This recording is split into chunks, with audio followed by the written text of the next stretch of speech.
আবু বকর সিদ্দিক রাদিয়াল্লাহু আনহু প্রথম দিন যে ইসলাম কবুল করেছে, নিজ গোত্রের কাছে ইসলামের কথা বলেছে, গোত্রের মানুষ মেরে পিটা আবু বকর সিদ্দিক রাদিয়াল্লাহু আনহুকে বেহুশ করে দিয়েছে। পরে বেহুশ থেকে হুঁশ আসার পরে বললেন যে মুহাম্মদ সাল্লাল্লাহু আলাইহি সাল্লাম কেমন আছেন। প্রথম কথা ছিল কাঁপিয়ে দেওয়া হতো এবং তিনি আল্লাহর মুহাব্বত এত বেশি ছিল যে আহাত আহাত বলতেন।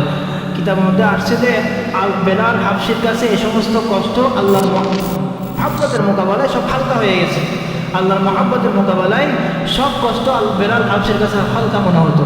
তো পরে আবু বকর সিদ্দিক রাদিয়াল্লাহু আনহু বেলাল হাবশিকে কিনে মাইয়া বেঁচে যেতেন, আমার আজকে শান্তি পাবো না, যে মাইয়া কত কষ্ট দিয়েছিল ইসলামের শুরুতে। তো এটা পরে ঘটনা থাকতো, আমার পিঠের এবং কোমরের চর্বি দ্বারা এগুলো নেমে যেত, এই পরিমাণ কষ্ট আমাকে দেওয়া হয়েছে। পরে আবু বকর সিদ্দিক রাদিয়াল্লাহু আনহু একদিন ওনার কোমর দেখেছে। আবু বকর সিদ্দিক বললেন, এরকম কোমর তো আমি আজীব কোমর তো আমি কোনোদিন দেখিনি। তো এত কষ্ট তাদেরকে দেওয়া হয়েছে, আর তোমরা এত সামান্য কষ্ট পেয়ে হয়রান পেরেশান হয়ে যাবে। सैयदुल अवली सैयदुल आखिरी वो है मेरा नबी, वो है मेरा नबी। तुझसा कोई नहीं, तुझसा कोई नहीं मुस्तफा। নাহমাদুহু ওয়া নুসাল্লি আলা রাসূলিহিল কারীম, আম্মা বা'দ, ফাউযু বিল্লাহি মিনাশ শাইতানির রাজীম, বিসমিল্লাহির রহমানির রহিম। ওয়া মা আরসালনাকা ইল্লা রাহমাতাল লিল আলামিন। আলহামদুলিল্লাহ, আমরা সিরাতের দর্শে আজকে 11তম দর্শে আমরা হাজির হয়েছি। আলহামদুলিল্লাহ, সিরাতুন নবী সাল্লাল্লাহু আলাইহি সাল্লামের দর্শ, এটাকে আমরা দরুদ শরীফ দ্বারা শুরু করার চেষ্টা করি। সকলে দরুদ শরীফ পড়ে একবার সাল্লাল্লাহু আলাইহি ওয়াসাল্লাম। আর এটাকে আমরা বাকায়দা দর্শ হিসেবে, লেসন হিসেবে, ক্লাস হিসেবে নিই, নিছক শুধু বয়ান হিসেবে না নিই, তাহলে আমাদের ফায়দা হবে এবং আমাদের ডায়েরিটা আমাদের চিরকাল ফায়দা দিতে থাকবে। আর যারা শুনবো তারা কথাগুলো ধ্যানের সাথে শুনবো, যাতে আমাদের জিনিসগুলো ফায়দা হয়। তো গতকালকে আমরা 12-13 জন নাম বলেছিলাম যারা সর্বপ্রথম ইসলাম কবুল করেছিল। তোর মধ্যে 2টা নাম আমি মনে রাখতে বলেছিলাম কালকে। সে 2টি নাম হলো বেলাল হাবশি, সোহাইব আর রুমি। বেলাল হাবশি, সোহাইব রুমি, রোম থেকে, হাবশি ইথিওপিয়া থেকে, ঠিক আছে। তারা কিন্তু আরবে ছিলেন, তারা কিন্তু কেউ আরবি ছিলেন না। তো রসুল করিম সাল্লাল্লাহু আলাইহি সাল্লাম যখন আরব থেকে এই দাওয়াত শুরু করলেন, জাজিরাতুল আরব থেকে এই দাওয়াত শুরু করলেন, তখন অন্যরা ইশকাল, বর্তমান যুগে এরা ইশকাল করতে চায়, বা তখন ইশকাল ছিল, অর্থাৎ আপত্তি ছিল। মুহাম্মদ সাল্লাল্লাহু আলাইহি সাল্লাম ইসলামের নামে আরবদের কালচারকে পুরা দুনিয়াতে প্রচার প্রসার করার জন্য চেয়েছে। কাদের কালচারকে? আরবদের কালচার, অর্থাৎ তিনি আরবি ছিলেন, আরবদের কালচার ইউরোপ, আফ্রিকা চতুর্দিকে ছড়িয়ে যাক, এটা মুহাম্মদের মানসা ছিল, চাহিদা ছিল। এই কারণে তিনি কি করেছেন? জাজিরাতুল আরব থেকে একটি ধর্ম, নতুন ধর্মের আবিষ্কার করেছেন। এটা বর্তমানেও বলে অনেকে, আগের জমানায় বলতো। যারা রসুলের সিরাতকে বুঝে নেয়, যারা মুনাফিক, যারা মুশরিক, এরাই সমস্ত আপত্তি করে। এখন চিন্তা করে দেখেন, ইসলামের যে 12-13 জন নাম, এই 12-13 জনের মধ্যে 2 জন আজমি, অর্থাৎ 2 জন অনারব, হাবশি আর কে? রুমি। যদি এটা আরবের কালচার হয়ে থাকতো, যদি আরবের কালচারই হয়ে থাকতো ইসলাম ধর্মটা, তাহলে এই অনারবরা কেন প্রথম সারিতে ইসলাম কবুল করলেন? প্রশ্নের উত্তর হয়ে যায় কিনা? যদি এমন এটা আরেকটু শক্ত জবাব হলো যে সর্বপ্রথম রসুল করিম সাল্লাল্লাহু আলাইহি সাল্লামের উপর বাধা আরোপ করেছে নিজের বংশের মানুষেরা, আরব জাতির মানুষেরা। আবু লাহাব, আবু জাহেলের মতো আরব, যারা খালেস আরব ছিল, যদি এটা আরবের একটা কালচার হতো, ইসলাম এটা আরবি একটা কালচার, এরকম যদি কোনো বিষয় হয়ে থাকতো, তাহলে আবু জাহেল, আবু লাহাব আরও সাদরে এই ইসলামকে গ্রহণ করে নিত, আল্লাহ রসুলের দাওয়াতকে তারা বরণ করে নিত। কিন্তু বরণ করে নেয়নি, বরঞ্চ রদ করেছে, আল্লাহ রসুলকে কষ্ট দিয়েছে, যে কষ্টের বিবরণ আজকে আমরা পড়বো, জানবো। তো বেলাল হাবশি আর সোহাইব রুমি, ওনারা অনারব হওয়া সত্ত্বেও আল্লাহ রসুলের কালচার, যদি এটা ইসলাম নামে ধর্ম যদি কালচার হয়ে থাকতো, তাহলে তারা কি করতো না? কোনো গোষ্ঠীর কালচার হয়ে থাকলে তারা আনন্দের সাথে ইসলাম কবুল করতো না। এবং বেলাল হাবশির কি নির্যাতন, সেটা আমরা আজকে জানবো ইনশাআল্লাহ। তাহলে এই কথার পরিষ্কার হয়ে গেল আপত্তির জবাব। যারা বলে থাকে মুহাম্মদের ধর্ম ইসলাম ধর্ম, এটা আরবের কালচারকে পুরা পৃথিবীকে ছড়িয়ে দেওয়ার জন্যই মুহাম্মদ একটি নতুন ফিতনা শুরু করেছে, এই কথা যারা বলেছে তাদের জবাব হলো, যদি এটা আরবের কালচার হয়ে থাকতো তাহলে আরবের মানুষ এটাকে রদ করতো না, বরং সবাই প্রথমে গ্রহণ করে নিত। প্রথমে তারাই রদ করেছে, তারা প্রথমে গ্রহণ করেনি। দ্বিতীয় কথা হলো, যদি আরবের কালচার হয়ে থাকতো অনারবরা কেন প্রথমে ইসলাম কবুল করলো? 2 নম্বর বিষয় হলো, মুহাম্মদ রাসূলুল্লাহ সাল্লাল্লাহু আলাইহি ওয়াসাল্লাম শুধু মানব জাতির ইসলাম শুধু মানব জাতির জন্য নিয়ে আসেননি, বরং জিন জাতির জন্য মুহাম্মদ সাল্লাল্লাহু আলাইহি ওয়াসাল্লাম নবী হিসেবে আসছেন। ওমা খালাকাতুল জিন্না ওয়াল ইনসা ইল্লা লিয়াবুদুন। জিনের জন্য কি আছে? দিন আছে, তাদের হিসাব নিকাশ হবে, আমাদের জন্য কি আছে? হিসাব নিকাশ আছে। তো রাসূল করিম সাল্লাল্লাহু আলাইহি ওয়াসাল্লামের জমানায় এর আগে জিনরা আসমানের বিভিন্ন জায়গায় জায়গায় বসে থাকতো আসমানের খবর চুরি করার জন্য। এখন বর্তমানে যারা মুনাজ্জিম আছে, অর্থাৎ যারা ভবিষ্যৎবাণী দেয়, বিভিন্ন মানুষ তারা বড় বড় খানকার মধ্যে বসে থাকে, বড় বড় চুলওয়ালা, বড় বড় নখ, বড় বড় পোশাক, যারা ভবিষ্যৎবাণী দিতে বলে দাবি করে থাকে। তো সন্ন্যাসী বা যেটাই বলেন, বাংলা ভাষায় যেটাই বলেন, বা যারা মুনাজ্জিম আরবের, তাদেরকে বলা হয় যারা নক্ষত্র দেখে কোনো কিছু বলতে চায়। তো তাদের মূল কাহিনী হলো যে আগে জিনের ফালসাফাটা বুঝে নেন, তাহলে বুঝে চলে আসবে বিষয়টা আসলে কি। আসমানের যে সমস্ত জায়গা আছে, বিভিন্ন জায়গায় তারা জিনরা এক এক জায়গায় এক একজন বসে থাকতো। আসমানের কোনো ওহী বা আগের জমানার কোনো নবীদের কোনো মেসেজ যদি আল্লাহ দিতে চাইতো, বা কোনো ভবিষ্যতে কি হবে না হবে যেগুলো কোনো মেসেজ আদান প্রদান হতো ফেরেশতা আর আল্লাহ রাব্বুল আলামিনের মাঝখানে, সেগুলো জিনরা চুরি করে নিত, শুনে নিত, কি হবে না হবে, আগামী 2 বছর পরে 3 বছর পরে কি হবে না, সবগুলো শুনে নিত। ইজিলি তারা শুনতে পারত। একদিন হঠাৎ করে গিয়ে দেখলো তারা সব আসমানের দরজায় বড় বড় রক্ষীদার, ফেরেশতা, রক্ষী দারোয়ান সবাই দাঁড়িয়ে আছে, এবং যে কেউ এ ফেরেশতা রক্ষী প্রহরীকে ভেদ করে যেতে চাচ্ছে তাদেরকে অগ্নিশিখা মেরে দেওয়া হচ্ছে, আগুনের গোলা, বড় বড় গোলা মেরে দেওয়া হচ্ছে। এখন তারা বুঝে উঠতে পারে এটা কি হয়ে গেল, পৃথিবীতে আজকে নিশ্চয়ই নতুন কোনো জিনিস হচ্ছে, যে কারণে আমরা আমাদের এই স্বাভাবিক রুটিন থেকে আজকে আমরা সরে যেতে হচ্ছে। আমাদের যে রুটিন ছিল, আমরা আসমানের বিভিন্ন জায়গায় বসে থাকতাম, আর কোনো খবর আসলে সেটা আমরা কর্ণপাত করে ভালো করে শুনে নিতাম এবং মানুষকে সেগুলো বলে দিতাম। এখন তো সে রাস্তা বন্ধ হয়ে যাচ্ছে, খুব অল্প সংখ্যক আমরা খবর পাচ্ছি। তো এটা সূরা জিনে আল্লাহ পাক সুন্দর করে বলেছেন যে, সূরাতুল জিন নামে একটা সূরা আছে 29 নম্বর পারায়। এই সূরার মধ্যে আল্লাহ পাক রব্বুল আলামিন ওয়া আন্না লামাসনা সামাআ ফাওয়াজাদনাহা মুলিআত হারাসান শাদীদান ওয়া শুহুবা। জিনরা নিজেরা পরস্পর কথোপকথন করছে যে আমরা তো আসমানে গেলাম, সেখানে দেখলাম বড় বড় রক্ষী দারোয়ান দাঁড়িয়ে আছে, এবং তাদের কাছে বড় বড় অগ্নিশিখা আছে। ওয়া আন্না কুন্না নাকউদু মিনহা মাকআইদা লিস-সামঈ। আমরা শোনার জন্য বিভিন্ন জায়গা, আমাদের জায়গা ঠিক ছিল, যেরকমভাবে জায়গা নির্ধারণ করা থাকে, ওদের জায়গা ওদের ঠিক ছিল, আমি এই জায়গায় থাকবো, এই জায়গায় থাকবে, এই জায়গায় থাকবে। তো আমরা আমাদের জায়গায় যখন গেলাম, তখন ফামাই ইয়াস্তামিউল আনা ইয়াজিদ লাহু শিহাবা রসদা। যে এখন শুনতে যাওয়ার একটু পরে যাওয়ার চেষ্টা করছে, তাকে অগ্নিশিখা উপর থেকে ফেরেশতারা মেরে দিচ্ছে, যাকে জিনরা ভেগে যায়। তো রাসূল করিম সাল্লাল্লাহু আলাইহি সাল্লামের আগমনের পরে কোরআনের ওহী অবতীর্ণ হওয়ার সাথে সাথে এই জিনদের সমস্ত দরজা আল্লাহ পাক বন্ধ করে দিয়েছেন। শুধুমাত্র যারা ভেদ করে বা অল্প কিছু শুনে নেয়, 10টা কথার মধ্যে মাত্র একটা কথা শুনে, সেরকম শুধু সুযোগ বাকি আছে। সবও একটা কথা শোনার পরও তাদের উপর গোলা বারুদ নিক্ষিপ্ত হয়, কিন্তু তারা বেঁচে যায় কোনোভাবে। তাদের তো আল্লাহ পাক অনেক শক্তি দিয়েছেন। শুধুমাত্র একটা বিষয় তাদের কি থাকে, একটা কথা শুনে। এটা আমি মেসাল দিয়ে বুঝালাম, এক্সাম্পল দিয়ে বুঝালাম। 10টা থেকে তারা কয়টা শুনে? একটা শুনে। এরপরে এই একটা কথাটা নিয়ে এই জিনরা এসে, এই সন্ন্যাসী যেগুলো বলছেন, যারা বড় বড় খানকায় থাকে, বড় বড় চুলওয়ালা, যাদের 1 বছর ধরে কোনো গোসলের কোনো নাম ঠিকানা নেই, ঠিক আছে না, বড় বড় মোজ, বড় বড় দাড়ি, এদের সাথে জিনের কানেকশন থাকে, খারাপ জিনদের। এই জিনরা এসে এদের খবরগুলো দেয়, অমুক জায়গায় এরকম এরকম হবে, আরও 1000 মিথ্যা বানোয়াট বানিয়ে এই খবরগুলো তাদেরকে একটা প্যারাগ্রাফ আকারে দেয়, ঘটনা আকারে বলে। মানুষেরা সেগুলো নেয়, এরপর কোনো মানুষ পীরভক্ত মানুষ আসলে তাদেরকে বলে আপনার 2 বছর পরে এটা হবে, ওইটা হবে, এটা হবে।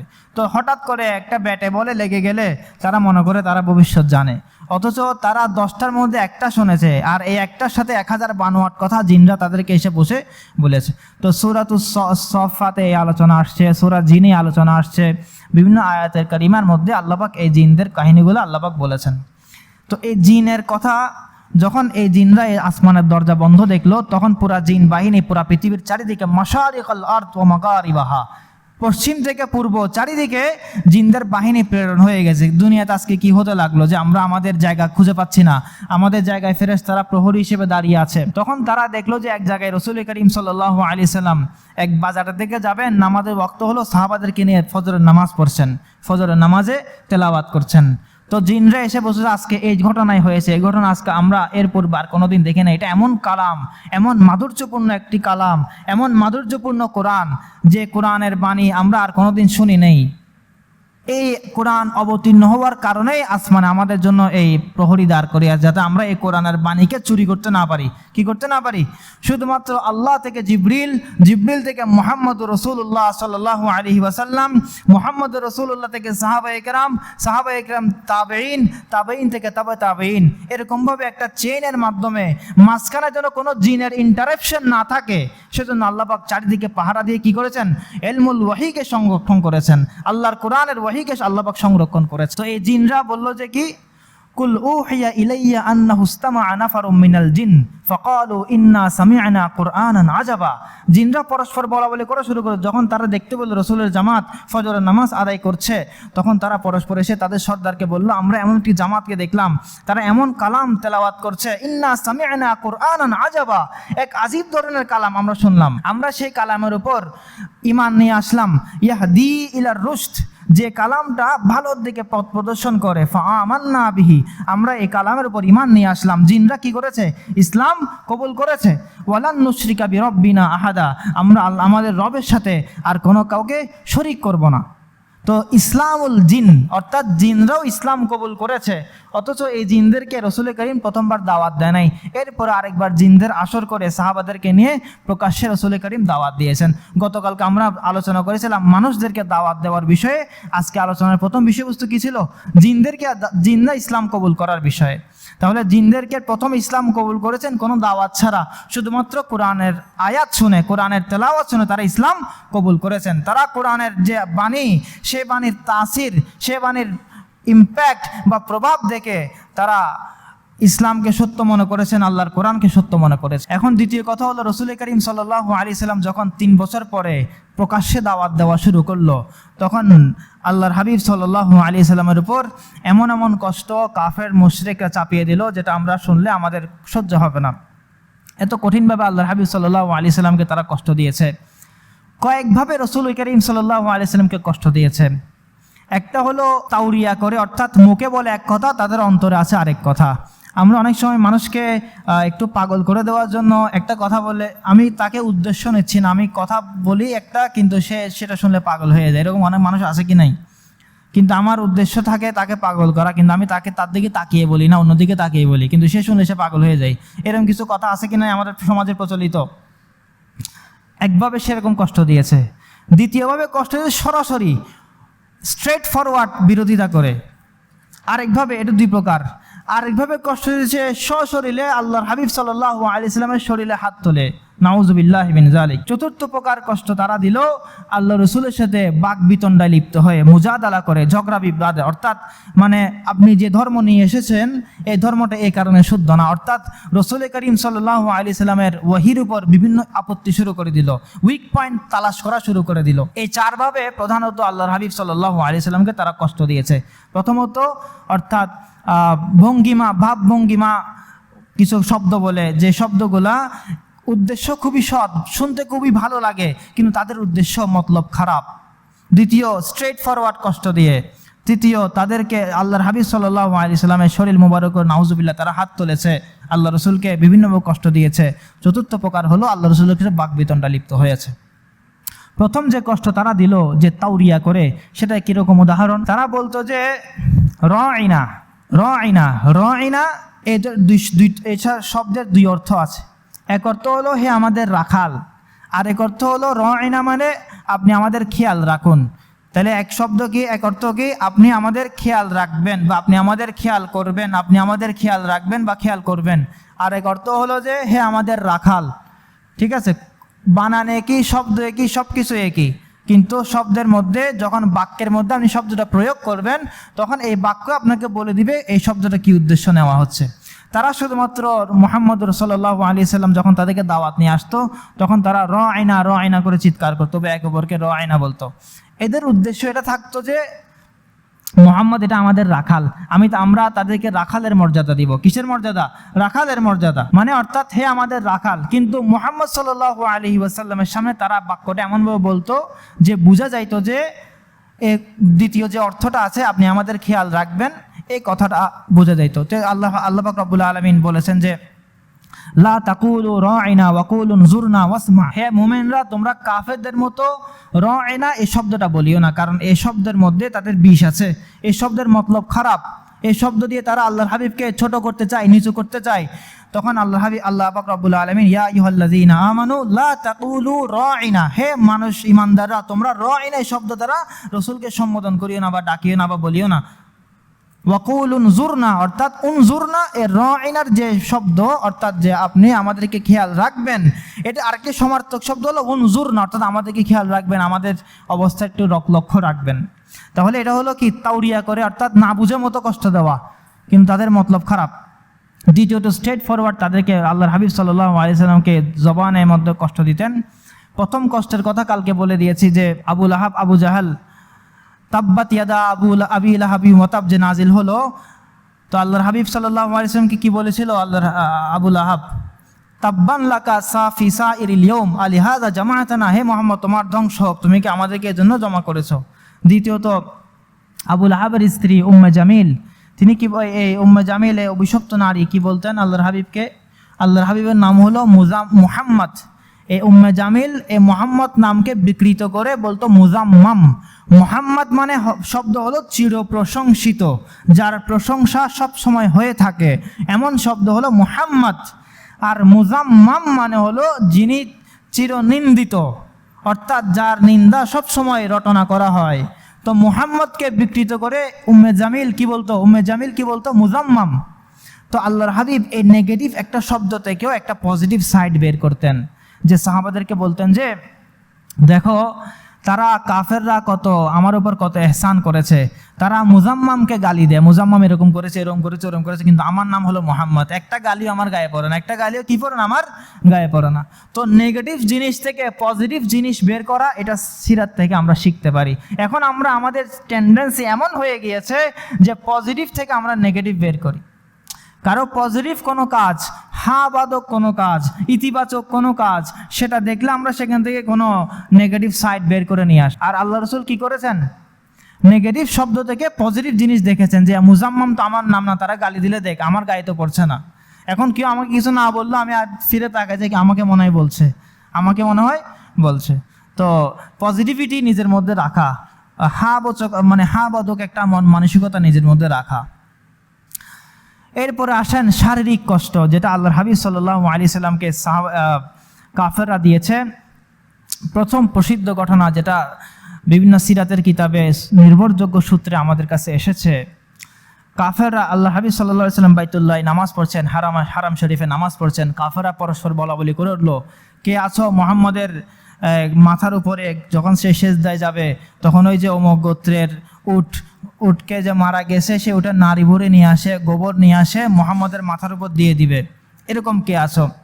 তো উকবা ইবনে আবি মুঈত নামে এক কাফের, উকবা ইবনে আবি মুঈত, সে গোবর ইত্যাদি ময়লাগুলো নিয়ে আল্লাহর হাবিব সাল্লাল্লাহু আলাইহি সাল্লামের এরকম গর্দান মুবারকের উপর রেখে দিল, যাতে সেজদাতে ঘুরতে না পারে, শুধুমাত্র কেন আল্লাহর কথা বলার কারণে। পরে আবু জাহেল এই কাজ করতে সবাইকে উদ্বুদ্ধ করেছিল। আবু জাহেল যেরকম অপরাধী, উকবা ইবনে আবি মুঈত সেরকম অপরাধী। দ্বিতীয় ঘটনা আবু জাহেলের সাথে খাস। আবু জাহেল আল্লাহর হাবিব সাল্লাল্লাহু আলাইহি ওয়াসাল্লামকে বলেছেন তুমি বাইতুল্লাহতে নামাজ পড়বে না, হারাম শরীফে তোমার ঢোকা নিষিদ্ধ, নামাজ পড়তে পারবে না। তো আল্লাহর হাবিব সাল্লাল্লাহু আলাইহি ওয়াসাল্লাম চেয়েছিলেন যে বাইতুল্লাহ পুরা দুনিয়ার জন্য একটা মার্কাজ, আমি সেখানে নামাজ পড়লে পুরা দুনিয়ার মানুষ আস্তে আস্তে ইসলামের দিকে ধাবিত হবে এবং আল্লাহর ঘরের এহতারাম হবে, সম্মান হবে। তো আবু জাহেলের কথা না মেনে রসুল করিম নামাজ শুরু করলেন। তো আবু জাহেল নিজ আশেপাশের কাফেরদেরকে ডেকে বলল যে তোমরা কি পছন্দ করো এটা দেখো যে মুহাম্মদের চেহারা মাটিতে এরকম মানে গড়াগড়ি করবে, সেটা কি তোমরা দেখতে পছন্দ করো? কাফেররা বলে হ্যাঁ আমরা অবশ্যই পছন্দ করি। তো তাহলে দেখো সে যখন সিজদায় যাবে আমি আমার পা দিয়ে তার গর্দানের উপর চেপে ধরবো এবং সে মাটিতে এরকম গড়াগড়ি করবে। নাউযুবিল্লাহি মিন যালিক। তো রসুল করিম সাল্লাল্লাহু আলাইহি সাল্লাম যখন সিজদায় গেলেন, আবু জাহেল আসার সময় সে অর্ধেকে গিয়ে হঠাৎ করে ভয় পেয়ে গেল। হঠাৎ করে ভয় পেয়ে পিছিয়ে নিজেকে বাঁচিয়ে তাড়াতাড়ি পিছনে ভাগতে লাগলো। তো অন্যান্য কাফেরা বলল কি হয়ে গেল আপনার, হঠাৎ করে ভাগলেন? তো আবু জাহেল বলল যে ইন্না বাইনি ওয়া বাইনাহু লাখান্দাকুন মিন নার ওয়া হাওলান ওয়া আজনিহাতান। আমি এবং মুহাম্মদের মাঝখানে আমি দেখতে পাচ্ছি একটা খন্দক হয়ে গেছে, একটা বড় গর্ত হয়ে গেছে, যে গর্তটা আগুন দ্বারা ভর্তি ছিল এবং সেখানে ডানা বিশিষ্ট কিছু প্রাণী আমি দেখতে পেলাম, অর্থাৎ ফেরেশতা। সে তো আর ফেরেশতা বলে নাই, ডানা বিশিষ্ট কোনো কিছু প্রাণী যারা আমার দিকে ভয় এরকম আতঙ্কের অর্থাৎ ভালো ভালো বড় বড় চোখ নিয়ে আমার দিকে তাকিয়ে আছে যে এখন আমাকে খেয়ে ফেলবে, এরকম অবস্থানে তাকিয়ে আছে। তো সে নিজে ভয়ে ভাগলো। তো রসুল করিম সাল্লাল্লাহু আলাইহি সাল্লামের কাছে এই ঘটনা পরে যখন বললেন অন্যান্য সাহাবায়ে কেরাম, তখন আল্লাহর হাবিব বলেন লাউ দানা মিন্নি লাখতাতাফাতহু আল মালাইকাতু উদওয়ান উদওয়ান। যদি আবু জাহেল আমার নিকটবর্তী হয়ে আমাকে কিছু করত তাহলে ফেরেশতারা তার প্রত্যেকটা অঙ্গ প্রত্যঙ্গ ছিন্ন বিচ্ছিন্ন করে রেখে দিত। আল্লাহর হাবিবের এই অপমান থেকে আল্লাহ পাক রক্ষা করেছেন। আবু জাহেলের এই নোংরা নাপাক পা আল্লাহ রসুলের গর্দান মুবারকের উপর কি করতে দেয় নাই। এরপর উকবা ইবনে আবি মুঈতের আরেক ঘটনা। আল্লাহর হাবিব সাল্লাল্লাহু আলাইহি সাল্লাম নামাজ পড়ছেন, সেজদায় গিয়েছেন, আল্লাহ রসুলের এখানে চাদর মোড়ানো ছিল। তো চাদরটা নিয়ে রসুল করিম সাল্লাল্লাহু আলাইহি সাল্লাম টানা হেঁচড়া করতে শুরু করলো। তো এখানে এমনভাবে চাপ লাগলো যেন এখন ফাঁসি খেয়ে মারা যাবেন, এরকম অবস্থায় চাপ দেওয়া শুরু করলো। তো আবু বকর সিদ্দিক রাদিয়াল্লাহু আনহু দৌড়ে আসলেন, ধরে এসে বললেন যে আতাকতুলুনা রাজুলান আন ইয়াকুলা রাব্বি আল্লাহ। তোমরা কি এমন একজন মানুষকে মেরে ফেলছো যে শুধুমাত্র এই কথাই বলেছে যে আমার রব আল্লাহ? এই কথা বলার কারণে কি তোমরা একজন মানুষকে মেরে ফেলছো? তারপর তাড়াতাড়ি তার থেকে ছড়িয়ে নিলেন। তো এরকম আমরা যে সমস্ত কষ্ট আমরা আমাদের ক্ষেত্রে সহ্য করতে পারবো না, সেরকম কষ্ট রসুল করিম সাল্লাল্লাহু আলাইহি সাল্লাম, সেরকম অপমান আল্লাহর হাবিব সাল্লাল্লাহু আলাইহি সাল্লামের জীবনে অতিবাহিত হয়েছিল। তাহলে শারীরিক কষ্টগুলো তাওরিয়া অর্থাৎ যেটা বিভিন্ন ভাগ ভঙ্গিমায় কাফেররা দিত, সেটাও গুলো স্ট্রেট ফরওয়ার্ড কথা কি ছিল যে একটা তো বললো যে মুজাম্মাম, আরেকটা স্ট্রেট ফরওয়ার্ড কথা অর্থাৎ মুখের উপর দিয়ে আল্লাহ রসুলের দিনকে নিয়ে হটকারিতা করা, উপহাস করা। আল্লাহর হাবিব সাল্লাল্লাহু আলাইহি সাল্লামকে আবু লাহাব আবু জাহেল এরা বলতে যে ইনকান হাযা হুয়াল হক, যদি তুমি যে ধর্ম নিয়ে আসছো এটা যদি হক হয়ে থাকে, সত্য হয়ে থাকে, ফামতির আলাইনা হিজারাতাম মিনাস সামা, তোমার আল্লাহকে বলো যেন আল্লাহ আমাদের উপর পাথর বৃষ্টি বর্ষণ করে আমাদেরকে খতম করে দেয়। অর্থাৎ এটা ছিল তার হটকারিতা, মজা করানো, হাসি তামাশা করা, যে তোমার এটা যদি ধর্ম ঠিক হয়ে থাকে আমাদেরকে বলো, পাথর বৃষ্টি দিয়ে আমাদেরকে সবাইকে খতম করে দেখ। আমরা যেরকম ইস্তেহজা করে কথা বলি, হটকারিতা কথা বলি, এরকম একটা বিষয়। তো এগুলো আল্লাহর হাবিব সাল্লাল্লাহু আলাইহি সাল্লামকে বিভিন্নভাবে তারা হুমকি ধমকি এবং মেরে ফেলার সমস্ত নিষেধাজ্ঞা, বাইতুল্লাহ না ঢোকার নিষেধাজ্ঞা, মেরে ফেলার হুমকি ধমকি সবগুলো দিয়ে রসুল করিম সাল্লাল্লাহু আলাইহি সাল্লামকে কি করলো, দাওয়াতের কাছ থেকে ফিরে রাখতে চেষ্টা করলো। এরপরে আসেন সাহাবা একরাম রাদিয়াল্লাহু আনহু। আমরা কয়জন নাম বললাম কালকে? 12 জন সাহাবা বা 13 জন সাহাবার নাম বললাম। প্রত্যেকের উপর নির্যাতনের স্টিম রোলার তারা চালালো, কোনো সাহাবাকে কি করলো না। কিছুটা মুক্ত ছিল আবু বকর সিদ্দিক রাদিয়াল্লাহু আনহু, রসুল করিম সাল্লাল্লাহু আলাইহি ওয়াসাল্লাম। কারণ রসুল সাল্লাল্লাহু আলাইহি সাল্লাম তখন ছিলেন আবু তালেবের শেল্টারে।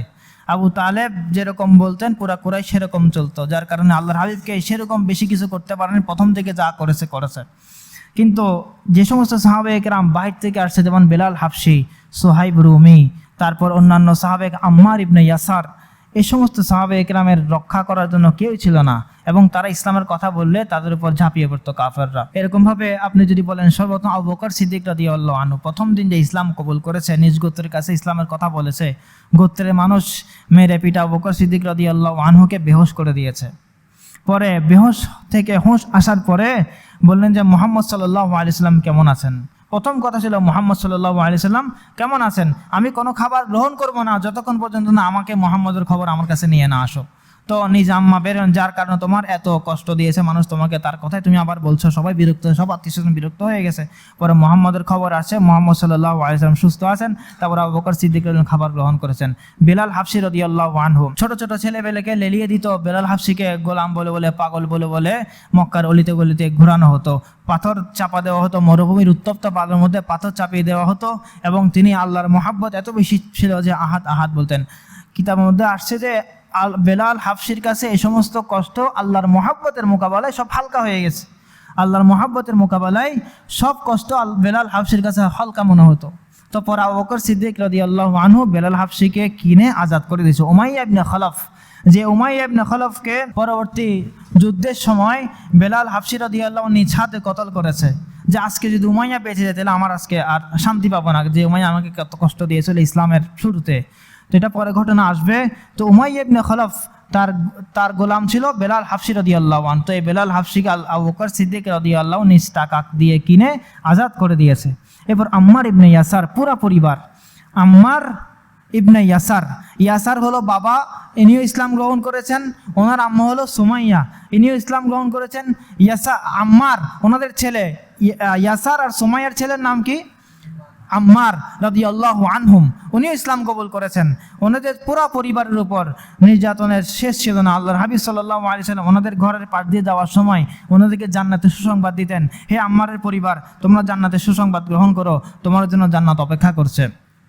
ইসলামের প্রথম শহীদ সুমাইয়া রাদিয়াল্লাহু আনহা, এই কথা যদি আসে পরীক্ষায়, তো ইসলামের প্রথম শহীদকে, ইসলামের প্রথম শহীদকে, প্রথম শাহাদাতের মর্যাদা অর্জন করেছেন সুমাইয়া রাদিয়াল্লাহু আনহা। আবু জাহেল, নিকৃষ্ট পাপিষ্ঠ আবু জাহেল সুমাইয়া রাদিয়াল্লাহু আনহাকে নির্যাতিত অবস্থায় এবং তার লজ্জাস্থানে বর্ষা মেরে সুমাইয়া রাদিয়াল্লাহু আনহাকে শহীদ করেছেন। এবং আম্মার রাদিয়াল্লাহু আনহু এবং তার বাবা ইয়াসার, ওই উভয়জনকে এরকম নির্যাতনের উপর দিয়ে শহীদ হতে হয়েছে। পরবর্তীতে আমরা যদি বলি অন্য এক সাহাবী খাব্বাব ইবনে আরাত রাদিয়াল্লাহু আনহু, খাব্বাব ইবনে আরাত রাদিয়াল্লাহু আনহুকে এরকম আগুন জ্বালিয়ে ওনাকে সে আগুনের কয়লার উপর শোয়ায় রাখা হতো। পরে এক সাহাবীদেরকে একদিন ঘটনা বর্ণনা করছেন যে আমার এই আগুনের কয়লাগুলো যে অগ্নি হয়ে থাকতো, আমার পিঠের এবং কোমরের চর্বি দ্বারা এগুলো নিভে যেত, এই পরিমাণ কষ্ট আমাকে দেওয়া হয়েছে। পরে আবু বকর সিদ্দিক রাদিয়াল্লাহু আনহু একদিন ওনার কোমর দেখিয়েছে। আবু বকর সিদ্দিক বলেন, এরকম কোমর তো আমি, আজীব কোমর তো আমি কোনোদিন দেখিনি। তো এই সমস্ত সাহাবায়ে কেরাম প্রত্যেকে নিজ নিজ অবস্থান থেকে ইসলামের জন্য অনেক কষ্ট করেছেন। শুরুর যুগে যে 12-13 জনের কথা কালকে বলেছিলাম, প্রত্যেকের উপর এত কষ্ট গিয়েছে যে এগুলো আমাদের সহ্য করার মতো না, আমাদের বলার বাহিরে কথা। সেজন্য আমরা তাদের প্রতি সবসময় শ্রদ্ধাশীল থাকা, তাদের দৃঢ়তার কারণে ইসলাম শক্তি পেয়েছে। তারা যদি প্রথম নির্যাতন দেখে যদি হয়রান পেরেশান হয়ে যেতেন, তাহলে কি পেত না? ইসলাম শক্তি পেত না। এর থেকে আরও কষ্ট এর আগের যুগের উম্মতদেরকে দেওয়া হয়েছে। সেটা গতকালকে আমরা বলেছিলাম যে তাদেরকে লৌহ চিরুনি দ্বারা, যখন খাব্বাব রাদিয়াল্লাহু আনহু রাসূল করিম সাল্লাল্লাহু আলাইহি ওয়াসাল্লামের কাছে এসে বললেন যে আমাদের আর সহ্য হচ্ছে না, কিছু দোয়া করেন আল্লাহর কাছে। তো আল্লাহর হাবিব সাল্লাল্লাহু আলাইহি ওয়াসাল্লাম, তুমি এতটুকু কি করে ফেললা, হয়রান পেরেশান হয়ে যাচ্ছ, অথচ আগের জমানার উম্মতদেরকে লোহর চিরুনি দিয়ে তাদের পুরো শরীরকে আঁচড়ে ছিঁড়ে ফেলা হতো। তাদের করাত নিয়ে তাদের মাথার উপর রাখা হতো এবং করাত দিয়ে দ্বিখণ্ডিত তাদের পুরো শরীরকে করে দেওয়া হতো। তো এজন্য আল্লাহ পাক রব্বুল আলামিন, আল্লাহর হাবিব সাল্লাল্লাহু আলাইহি সাল্লাম যখন সাহাবাদের এই সমস্ত দৃশ্য দেখলেন, তো আল্লাহর হাবিব 2 বার বদদোয়া করেছেন। কয়বার? 2 বার বদদোয়া করেছেন। যে এখানে একটা বিষয় বুঝতে হবে বদদোয়ার বিষয়ে, যে আল্লাহর হাবিব সাল্লাল্লাহু আলাইহি সাল্লাম এই কষ্টের কারণে বদদোয়া করেননি। কিতাবে আসছে ইয়ারুল হাফেজ আদ-দিমিয়াতি, হাফেজ দিমিয়াতি মনে করেন যে রাসূল করিম বদদোয়া কখন করলেন? বদদোয়া করেছেন কষ্ট দেখার পরে, যখন কাফেররা আল্লাহ রাসূলের মাথার উপর, ঘাড়ের উপর উটের বিভিন্ন নাড়িভুড়ি চাপিয়ে দিয়েছিল, সাহাবাদেরকে নির্যাতন করছিল, তখন আল্লাহ রাসূল বদদোয়া করেছেন। বিষয়টা এমন নয়, বরং বিষয় হলো যে যখন তারা ঘাড় তেরামি শুরু করলো, অর্থাৎ ইসলামকে কবুল করলো না, বরং আরও বিভিন্ন হটকারিতা শুরু করলো, অর্থাৎ ইসলামকে কবুল না করার কারণে, রসুলের কথা না মানার কারণে, ইসলামের দিকে ধাবিত না হওয়ার কারণে আল্লাহ রসুলের বদদোয়া। তো কেউ যদি এই কথা মনে করে যে রসুল করিম সাল্লাল্লাহু আলাইহি সাল্লামকে কষ্ট দেওয়া হয়েছে এজন্য বদদোয়া করেছেন, তাহলে ওয়ামা আরসালনাকা ইল্লা রাহমাতাল লিল আলামিন, আমি আপনাকে শুধুমাত্র জগতের রহমত হিসেবে পাঠিয়েছি। এখন রহমতকে কষ্ট দিলে তিনি বদদোয়া করতে পারেন না।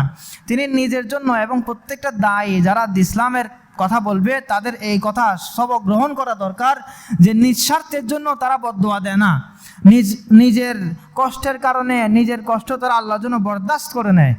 আল্লাহ রসুলের বদদোয়া যে দুইবার কথা বলবো যে এই দুইবার আল্লাহর হাবিব এই জন্যই করেছেন যে তারা ইসলামের সাথে হটকারিতা করেছে, ইসলামকে কবুল করে নাই এবং তারা ইসলামকে নিয়ে বিভিন্ন মজা করতো, উপহাস করতো। এই কারণে রাসূল করিম সাল্লাল্লাহু আলাইহি সাল্লাম দুইবার বদদোয়া করেছেন। একবার বদদোয়া করেছেন আল্লাহুম্মা আইন্নি আলাইহিম বিসাবইন কাসাবই ইউসুফ, হে আল্লাহ ইউসুফ আলাইহিস সালামকে আপনি যেরকম ইউসুফ আলাইহিস সালামের যুগে যেরকম 7 বছর আপনি দুর্ভিক্ষ রেখেছেন, এরকম মক্কার মধ্যে আপনি দুর্ভিক্ষ ফেলে দেন এবং এদেরকে কষ্ট দেন। এই দুর্ভিক্ষের কারণে এমন অবস্থা হয়ে গিয়েছিল যে মানুষ মৃত পশুও খাইতো, মৃত পশুর চামড়াও খাইতো, খাবার ছিল না। তারপর আবু সুফিয়ান এসে আল্লাহর হাবিবকে বলল, তখন কাফের ছিল আবু সুফিয়ান, এসে বলতে লাগলো যে হে মুহাম্মদ, তুমি তো মানুষকে তালিম দাও যে আত্মীয়তার সম্পর্ক রক্ষা করতে বলো, অথচ তোমার আত্মীয়রা সবাই না খেয়ে মারা যাচ্ছে, কিছু করো। এখন খুব ভালো ভালো মিষ্টি মিষ্টি কথা বের হচ্ছে, বলে যে তোমার আত্মীয়রা সবাই না খেয়ে মারা যাচ্ছে, কিছু দোয়া করো। পরে আল্লাহর হাবিব সাল্লাল্লাহু আলাইহি সাল্লাম দোয়া করেছেন। পরে আবার আগের অবস্থা, অর্থাৎ শর্ত দিয়েছে যে আমরা দোয়া করলে যদি ভালো হয়ে যায় আমাদের অবস্থা, আমরা সবাই কি করে নিব? ইসলাম কবুল করে নিব। তো পরে আবার তাদেরকে ভালো করেছে, আবার তারা আগের মতো ইসলামকে কবুল করে নেয়। আরেকবার এরকম ভাবে আল্লাহর হাবিব সাল্লাল্লাহু আলাইহি সাল্লাম নাম ধরে ধরে দোয়া করেছেন, হে আল্লাহ আল্লাহুম্মা আলাইকা বি আমর ইবনে হিশাম অর্থাৎ আবু জাহেল, আল্লাহুম্মা আলাইকা বি উতবা ইবনে রবিয়া, আল্লাহুম্মা আলাইকা বি শাইবা ইবনে রবিয়া, হে আল্লাহ তুমি উতবা এবং শাইবা, আবু জাহেল, আবু লাহাব এদেরকে ধরে ধরে শেষ করো। কি করে করে শেষ করো? ধরে ধরে শেষ করো। তো এই একদম একটাকে ধরে সাইজ করো, একটা ধরে একটাকে সাইজ করো প্রত্যেককে। তো এই দোয়ার ফসল বদরের যুদ্ধে দেখা দিয়েছে 2 হিজরিতে, মদিনায় যাওয়ার পরে 2 হিজরিতে যাদের নাম ধরে ধরে আল্লাহর হাবিব বদদোয়া করেছেন তাদের প্রত্যেকের লাশ এমন হয়েছে বদরের প্রান্তরে পড়ে আছে যে তাদেরকে পরে সাহাবায়ে কেরাম তাদের লাশ টেনে টেনে একটা কলিব নামে একটা কুয়া ছিল যেখানে ময়লা টলা সমস্ত লাশ টাশ ফেলতো, এই সমস্ত সর্দারদের লাশ সাহাবায়ে কেরাম টেনে টেনে সেখানে ফেলে দিয়েছে। যাদের যে 6-7 জনের নাম আল্লাহর হাবিব বদদোয়া দিয়েছেন, সে বদদোয়ার প্রতিফলন কয়েক বছর পরে বদরের যুদ্ধে, যে ঘটনা আমরা ইনশাআল্লাহ বিস্তারিত সাথে পড়ব, সেই যুদ্ধের মধ্যে রাসূল করিম সাল্লাল্লাহু আলাইহি ওয়াসাল্লাম বদদোয়ার ফসল দেখা দিয়েছে। তো বদদোয়া কেন দিয়েছেন? ইসলামের স্বার্থে। বদদোয়া নিজের স্বার্থে দেন না, ইসলাম কবুল না করার কারণে। তো এই কথা যদি কেউ বুঝে আল্লাহ রসুল কেন বদদোয়া দিচ্ছেন, তিনি তো রাহমাতুল আলামিন, তাহলে টক্কর লাগবে, কন্ট্রাডিকশন পাবেন কথার মধ্যে, অর্থাৎ বৈপরীত্য পাবেন, এদিকে এক কথা এদিকে এক কথা। কিন্তু যদি আপনি এই দৃষ্টিকোণ থেকে চিন্তা করেন যে আল্লাহর হাবিবকে কষ্ট দিয়েছে, সাহাবাদেরকে কষ্ট দিয়েছে, এই জন্য বদদোয়া করে নাই। খাব্বাব ইবনে আরাদ রাদিয়াল্লাহু আনহু যখন আসলেন যে আমাদেরকে কষ্ট দেওয়া হচ্ছে, তখন আল্লাহ রসুলকে বলেছেন আমি বদদোয়া করে দিচ্ছি, এরকম তো বলেননি, বরং বলেছেন যে তোমরা এত স্বল্প কষ্ট দিয়ে তোমরা ক্ষান্ত হয়ে যাচ্ছ, অথচ এর পূর্বের নবীর উম্মতদেরকে কত কষ্ট দেওয়া হতো। এই কথা বলে আরো সান্ত্বনা দিয়েছেন, আরো খাব্বাব ইবনে আরাদ রাদিয়াল্লাহু আনহুকে আরো সেটাকে ডিসকারেজ করেছেন, তো তুমি এরকম কথা নিয়ে আমার কাছে আর আসবে না, নিরুৎসাহিত করেছেন যে এরকম কথা নিয়ে আমার কাছে আর আসবে না, তোমার পূর্বের ভাইদেরকে আর অনেক কষ্ট দেওয়া হয়েছে। তো আল্লাহ পাক আমাদেরকে কথাগুলো বোঝার আমল করার তৌফিক দান করেন। ঠিক আছে, ইনশাল্লাহ আজকে এতটুকু থাক, বাকি ইনশাল্লাহ কালকে হবে। তাহলে শুধুমাত্র একটা কষ্টের বিষয় রয়ে গেল, সেটা হলো যে আমরা তাওরিয়ার কথাটা অর্থাৎ মুখের ভঙ্গিমা পাল্টে কষ্ট দেওয়া সেটাও হয়ে গেল, সরাসরি খারাপ কথা বলে সেটাও হয়ে গেল, এবং ধমকি হমকি এগুলোও হয়ে গেল, মারধর করা এগুলোও হয়ে গেল। শুধুমাত্র বাক বিতণ্ডা করে যে কষ্ট দিয়েছেন, ইসলামের নামে বিভিন্ন বাক বিতণ্ডা করেছেন, সেই কথাটা কালকে রয়ে গেছে। ইনশাল্লাহ কালকে থেকে আমরা সেখান থেকে শুরু করব। আজকে আলোচনা একটু লম্বা হয়ে গেছে, আসলে বিষয়গুলো গোছানো না বলতে পারলে বুঝতেন না, এই জন্য আল্লাহ পাক আমাদেরকে বুঝার আমল করার তৌফিক দান করুন। वो है मेरा नबी, वो है मेरा नबी, तुझसा कोई नहीं, तुझसा कोई